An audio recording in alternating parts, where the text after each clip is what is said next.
which brings us to 5300, also sponsored by Chairwoman Williams. It's an act related to courts and civil procedure.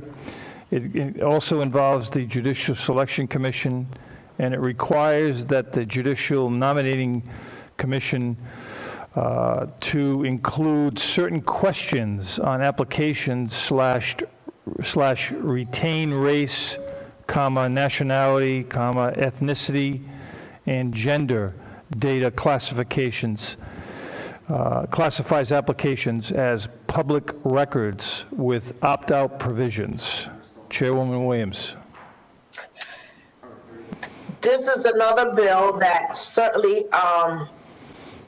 there's all kinds that shows that it's time for us to kind of eliminate the many ways that is used to keep people of color out of practice, out of opportunities.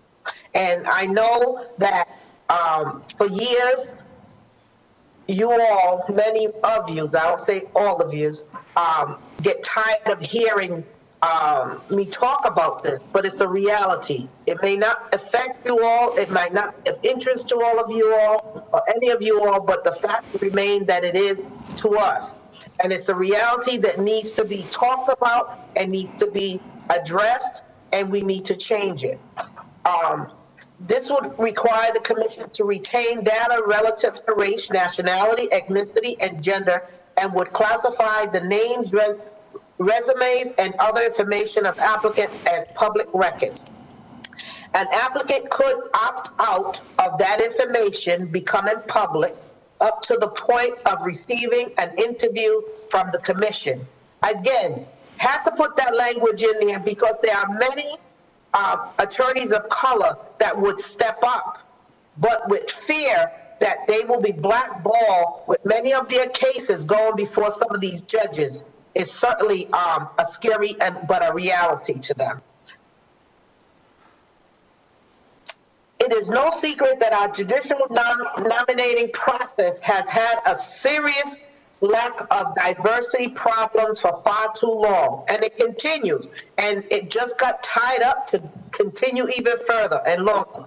We have made some stride of progress toward a more diverse court system, but there's still far more changes towards equality that need to be made, and this bill will ensure that qualified candidates of color are being adequately recruited and considered for open judiciary positions.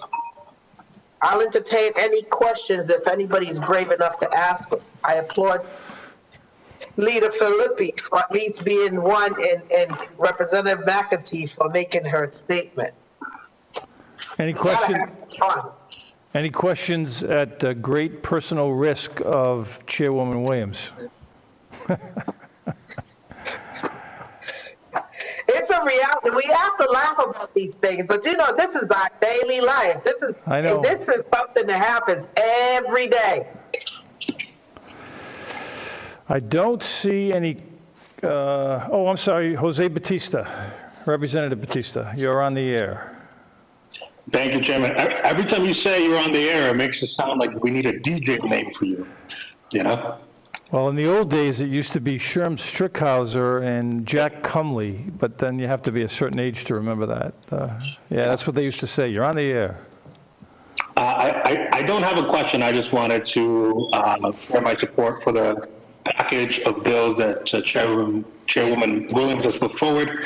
I know last summer there was a nice press conference outside of the State House in which Chairwoman Williams was kind enough to invite me, and we advocated for more diversity on the bench. And some of the things we talked about there, just to kind of put on the record here, is that we're not advocating for diversity just for the sake of diversity. As many of the folks who are in the House know, sometimes business moves very quickly. And that's one of the things I'm trying to get used to in being on the House. You're signing bills and you're trying to listen to everything taking place. It's very similar in the court. Things move very fast, especially with the volume of cases that we have. And so it is of the utmost importance to make sure that the folks who are on the bench in that environment, who have to make snap decisions that will have lifelong consequences on the lives of people, that group of 85 or however many judges we have in the state reflect the state. with an increasing number of cases in the criminal context and family context. And so I'm grateful for Chairwoman Williams for her leadership, not just now, but for being consistently dedicated to these issues.